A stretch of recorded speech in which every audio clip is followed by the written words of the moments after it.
की प्रिपरेशन कहाँ से करी और कैसे की, क्योंकि आपका दोनों साल ही अच्छा मार्क्स है। वो मेंस का पेपर कैसा रहा इस बार, पिछले बार और इस बार में क्या डिफरेंस आपको बढ़िया। लगा कि पहले अच्छा था या अभी अच्छा है? जैसे आपने दो दो बार क्रैक कर लिया एसएससी को, तो क्या हॉबी होता है? जैसे बहुत लोग कहते हैं कि मैं दिन रात पढ़ता हूँ, तो क्या दिन रात आप पढ़ते थे या फिर फ्री टाइम निकाल के कभी?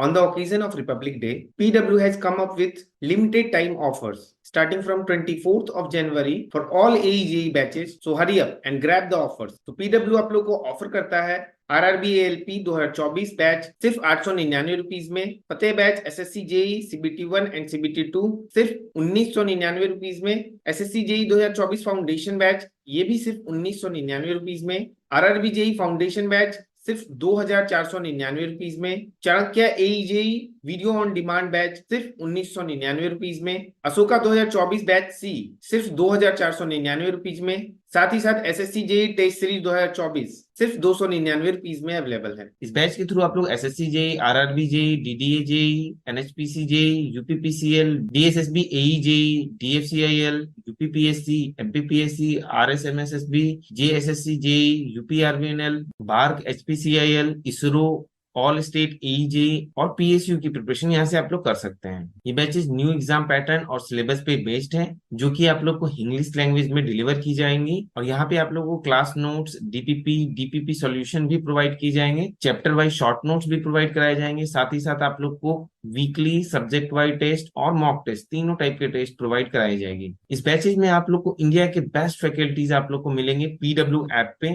और क्लास नोट्स होगा, साथ ही साथ आप लोग का जो भी क्यूरी डाउट्स होगा उसके लिए डाउट इंजन्स प्रोवाइड किया जाएगा। Also, PW is giving AEJ Khajana with batches at just rupees 999, in which you will get recorded lectures by India's best faculties on PW app. DPP and DPP solution will be provided in bilinguals. तो PW courses purchase करने के लिए description box में दिए गए link पे click करो, और आप मेरा कूपन कोड भी यूज कर सकते हैं, जो कि आप लोग को डिस्क्रिप्शन बॉक्स में भी दिख रहा होगा और स्क्रीन पे भी दिख रहा होगा, जिससे कि आप लोग को 250 रुपीज का इंस्टेंट डिस्काउंट होगा, और ये कूपन कोड सिर्फ PW ऐप पे ही एप्लीकेबल है। हेलो आदित्य, कैसे हो आप? हेलो सर, बढ़िया हूँ सर। अब कैसा लग रहा है सिलेक्शन के बाद? काफी अच्छा लगा है सर। बहुत बड़ा टेंशन था जो खत्म हो गया अब, बेरोजगारी वाला। बेरोजगारी वाला टेंशन आपने पहले भी खत्म किया था। तो सबसे पहले आप अपने बारे में हाँ हमारे सर। हमारे व्यूअर्स को बताइए, अपना नाम, कहाँ से बिलोंग करते हैं, और आपके प्री में कितने मार्क्स थे, मेंस में कितने मार्क्स थे, रैंक क्या बना, उन सब के बारे में बताइए। तो मेरा नाम आदित्य पांडे है, मैं बनारस यूपी से हूँ। और मैंने अपनी 10th और 12th आईसीएसई बोर्ड से की है।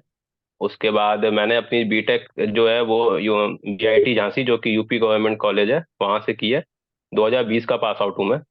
और उसके बाद से तैयारी चल रही थी, तो पिछले साल मुझे 2022 में एसएससी जेई से बीआरओ मिला था। और इस बार मुझे एसएससी जेई 2023 में सीपीडब्ल्यूडी मिला है with all India rank 23rd आई है सिविल में। और मेरे एसएससी जेई 2023 में प्री में नंबर 140 थे, और मेंस में 225 नंबर थे। टोटल में 365 आए थे। इस बार या फिर लास्ट ईयर? नहीं सर, इस बार 365 है अच्छा, और एसएससी जेई 2023 में। लास्ट ईयर कितना मार्क्स था? सर टोटल 336 था सर। और प्री में कितना था लास्ट ईयर? प्री में सर लास्ट ईयर 144 था, मेंस में 192। यानी कि दोनों साल आपने प्री में अच्छा स्कोर किया था। Yes sir. चलिए, तो इसमें बात करेंगे हम लोग। तो सबसे पहले आप बताइए कि जिस दिन रिजल्ट आया, इस बार भी आया, पिछले बार भी आया, कब ज्यादा खुशी हुई, कब माहौल अच्छा लग रहा था कि अब सेटल हो रहे हैं? सर इस बार ज्यादा खुशी हुई। पिछली बार सर खुशी हुई थी क्योंकि पिछली बार सर पहली नौकरी लगी थी। तो पहली नौकरी की खुशी थी पिछले बार। बट डिपार्टमेंट मन लायक नहीं मिला था, तो मुझे उतनी खुशी नहीं थी। बट मतलब मेरी सराउंडिंग में खुशी हो गई थी, क्योंकि घर वालों को नौकरी चाहिए रहती है, मतलब बच्चा सेट हो जाए। तो हाँ। पिछले बार घर वाले खुश थे ज्यादा, कि पहली नौकरी लग गई है। मैं भी खुश था, बट मतलब मैं जो चाह रहा था मुझे वो नहीं मिला था।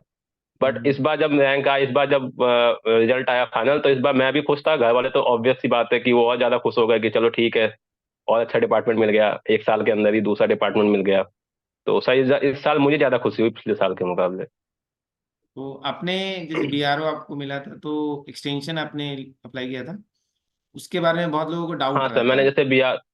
हाँ, उसके बारे में लोगों को अच्छा डाउट रहता है, तो उसके बारे में थोड़ा बता दीजिएगा।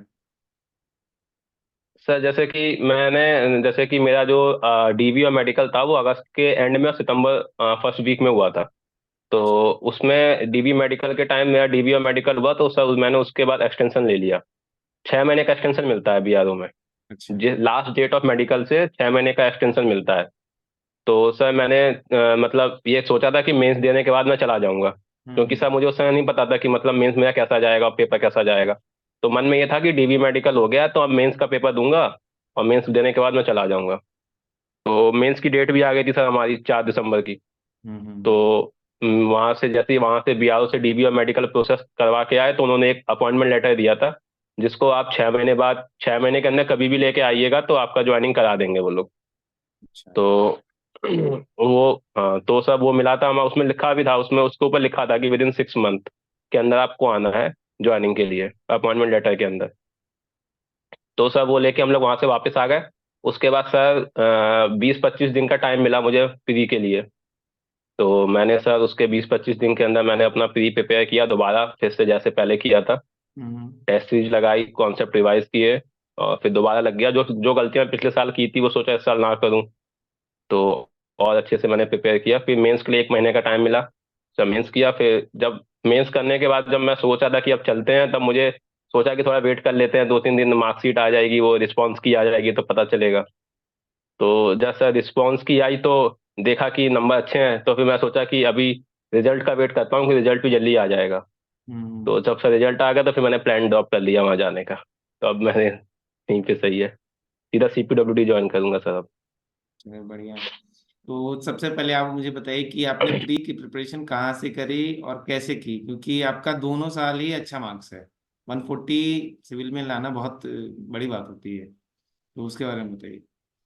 सर प्री की प्रिपरेशन सर बेसिकली सर जो नोट्स बने हुए थे कोचिंग के, हम्म। वहां से किया था। दूसरी बात सर, सिविल बूस्टर की एक जो एक शॉर्ट नोट्स वाली किताब आती है, अच्छा। वहां से मैंने वो शॉर्ट नोट्स अपने तैयार किए थे। और सर ध्यानपाल सर का एक to the point, Dhyanpal sir के एक शॉर्ट नोट्स वाली अलग से आती है। तो मुझे मतलब शॉर्ट नोट्स के जो मतलब उसमें क्या है, कॉन्सेप्ट काफी अच्छे से दिया हुआ है। तो वहां से मैंने कुछ किया था। नोट्स मैंने इतने ही फॉलो किए थे, बाकी टेस्ट सीरीज मैंने फिर अपनी टेक्स्ट बुक की लगाई थी सर। अच्छा, तो टेक्स्ट बुक का कितना इम्पोर्टेंस रहा है आपके प्रिपरेशन जर्नी में? सर टेक्स्ट बुक के तो बहुत इंपॉर्टेंट, प्री और मेंस दोनों में टेक्स्ट बुक ने बहुत हेल्प की है। मतलब अगर मैं 5-6 मॉक भी टेक्स्ट बुक पे लगा के गया था मैं प्री में, तो मुझे हम्म। बहुत हेल्प हुआ प्री के पेपर में, क्योंकि सर टाइम मैनेजमेंट सिखाता है। एक तो समझ में आ जाता है टाइम मैनेजमेंट कैसे करना है। पिछले साल भी मैंने सर 8-10 मॉक लगाए थे प्री से पहले। इस बार टाइम कम था, तो इस बार मैंने 5-6 मॉक लगा पाया था बस। बट सर वो 5-6 मॉक में मुझे पूरा जनरल आइडिया मिल गया कि मतलब कितने टाइम किस सेक्शन को कितना टाइम देना है मुझे। तो बहुत हेल्प हुआ था टेस्ट सीरीज में। और दूसरी बात सर, जब हमारा मेंस का पेपर था तब भी मैंने मतलब जब टेस्ट सीरीज लगाया टेक्स्ट बुक का, तो वहाँ के जो क्वेश्चंस के लेवल थे वो आपके रियल एग्जाम के लेवल से काफी मैच हुए इस बार। तो हम्म। मतलब हेल्प हुई है सर, जो टेक्स्ट बुक का जो टेस्ट था मुझे काफी वे में उसने मुझे हेल्प की है। तो आप जैसे कि बोल रहे हैं कि टेक्स्ट बुक से आप करते थे, तो उसका जो एनालिसिस पोर्शन होता है वो सबसे मेरे हिसाब से इम्पोर्टेंट है, उसके बारे में बताइए। बिल्कुल बिल्कुल बिल्कुल सर।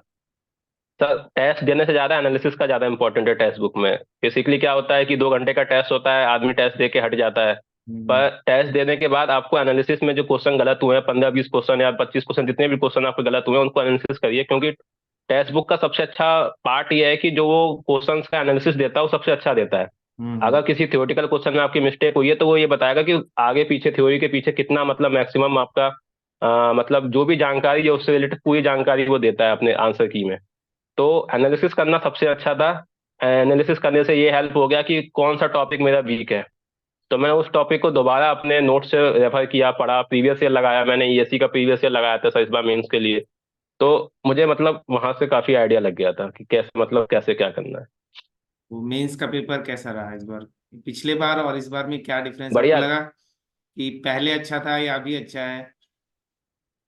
तब पिछले बार का पेपर इजी था, करके सब कुछ आए थे, बट सब वही है कि चेकिंग में थोड़ा सा मतलब मूड के ऊपर डिपेंड होता है एग्जामिनर के, तो ऊपर नीचे नंबर हो गए थे वहां से। बट इस बार तो ऐसा कुछ था नहीं। इस बार तो ये था कि लक वाला फैक्टर नहीं था, इस बार जितना आप हम्म। मेहनत करोगे उतना नंबर आने हैं। बिल्कुल तो सर बिल्कुल। इस बार मेन कॉन्फिडेंस पैटर्न देख के मुझे आया था।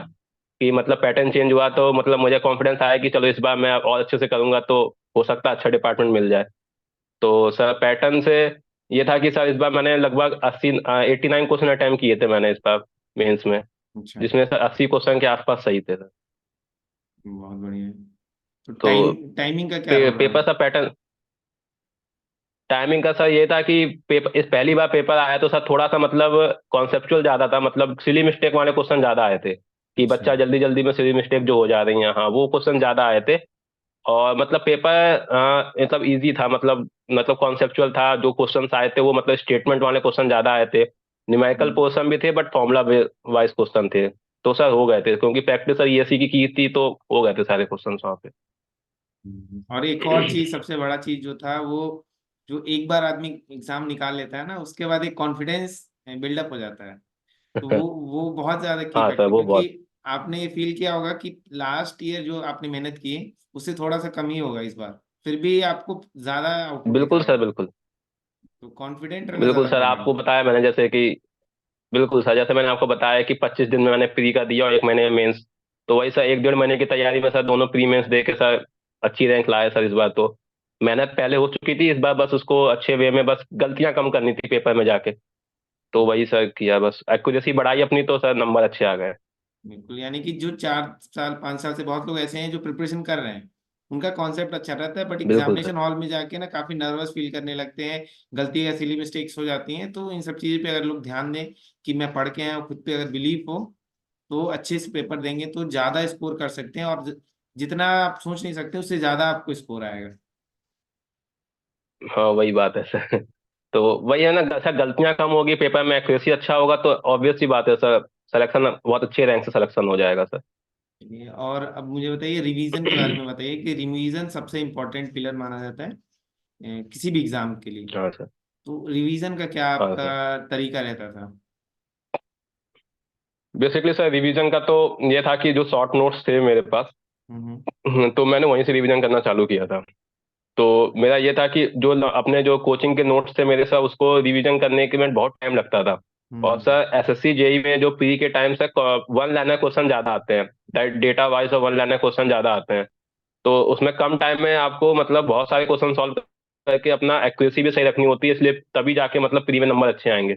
तो सर मैंने अपने रिवीजन का तरीका एसएससी जेई के लिए मतलब जिस तरीके का पेपर आता है मैंने उसी तरीके का रिवीजन का तरीका रखा। मैंने ज्यादा कॉन्सेप्चुअल चीजें नहीं पढ़ी, मैंने ऊपर ऊपर से चीजें पढ़ी, डाटा हम्म। पढ़ा। कॉन्सेप्ट पहले से सर आता था क्योंकि कई बार एक ही चीज को नोट्स को पढ़ेंगे तो सर कॉन्सेप्ट तो बन ही जाते हैं। हम्म। पेपर के 10 दिन पहले बस सब एक एक सब्जेक्ट उठाया, रोज एक सब्जेक्ट सुबह शाम मतलब उसको रिवाइज किया प्रॉपर शॉर्ट नोट से।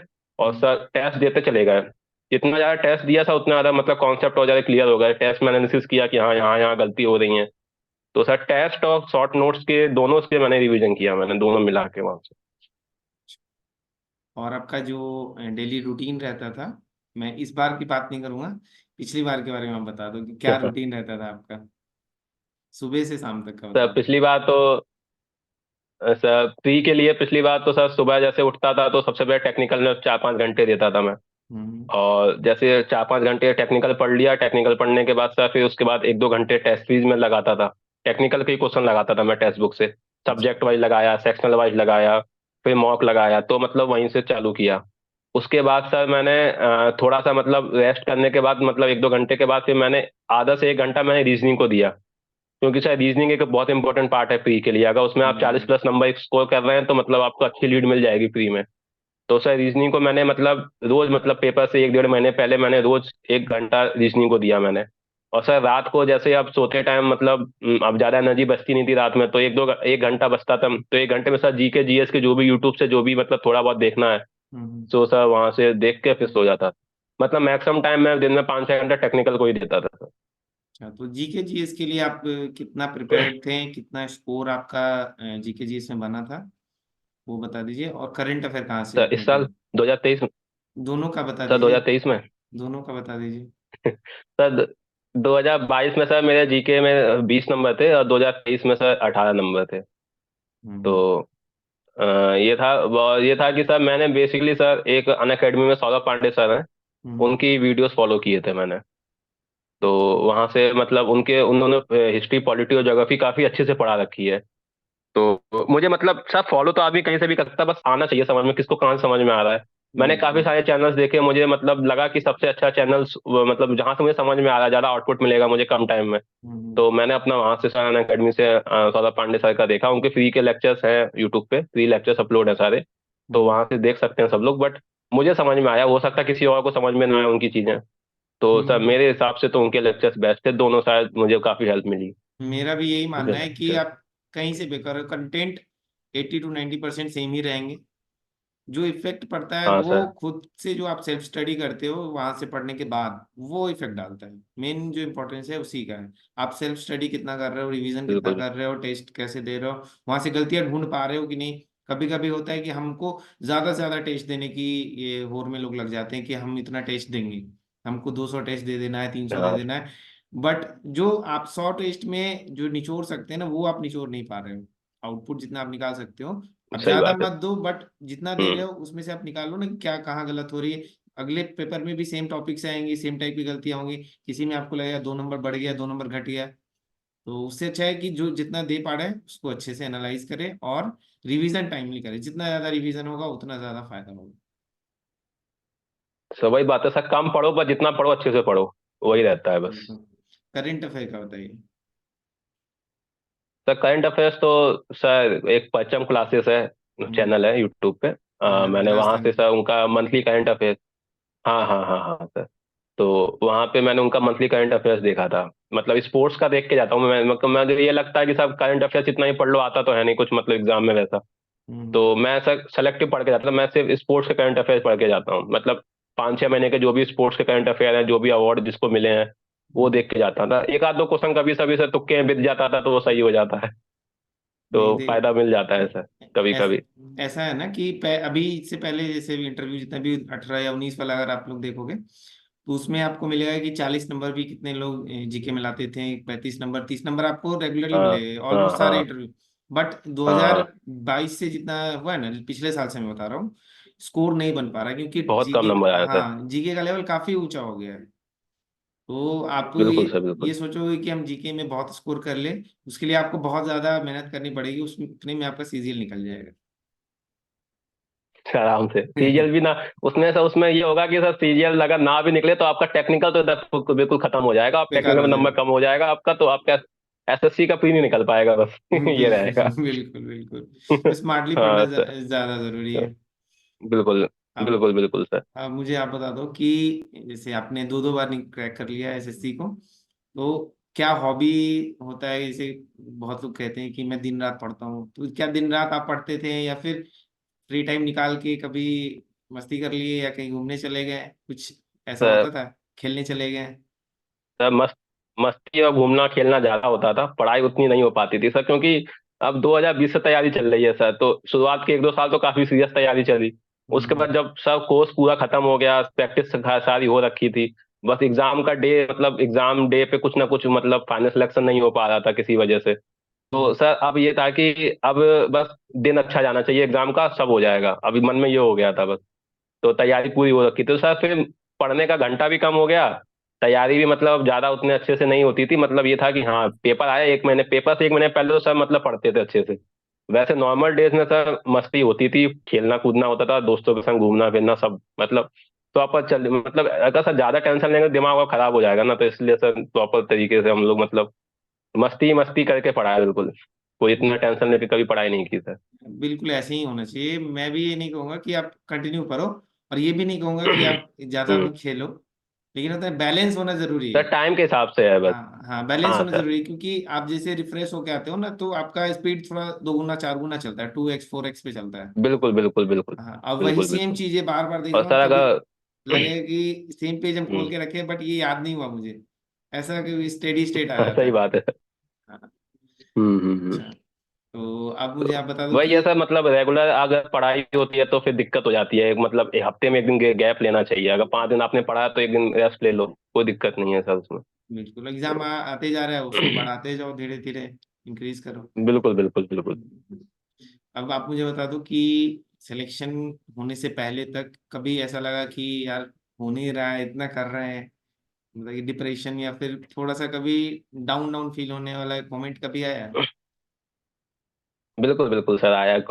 वो तो हर एक एस्पिरेंट के लाइफ में होता है, ऐसा कोई नई बात नहीं है। हम्म। मतलब अगर मैं किसी चीज की तैयारी कर रहा हूँ, मुझे नहीं हो पा रहा है, बाई चांस किसी कितने कुछ नंबर्स में रह जा रहा है, तो डिप्रेशन आता था। बट ये था कि ये मैं ये देखता हूँ कि कितने नंबर से रह गया और कहाँ दिक्कत रहा है। ये तो एक हम्म। मतलब जैसे एग्जाम आया, एग्जाम दे के आया तो एक आध दिन में रिजल्ट आ जाता है, ऑफलाइन मतलब रिस्पॉन्स की आ जाती है।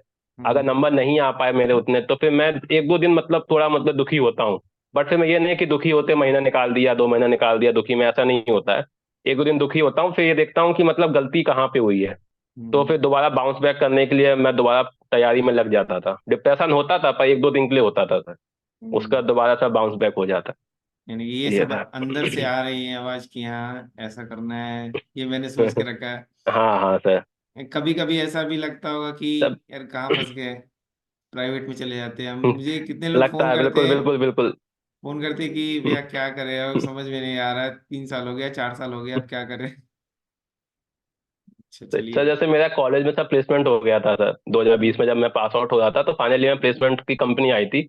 प्रिज्म सीमेंट है सर, उसकी कंपनी आई थी। तो हम्म। प्लेसमेंट हो गया था 5 लाख का। तो सर बस ये था कि उस समय तैयारी का भूत था सर पे कि तैयारी करेंगे, अच्छी जॉब लेनी है, सरकारी जॉब लेनी है।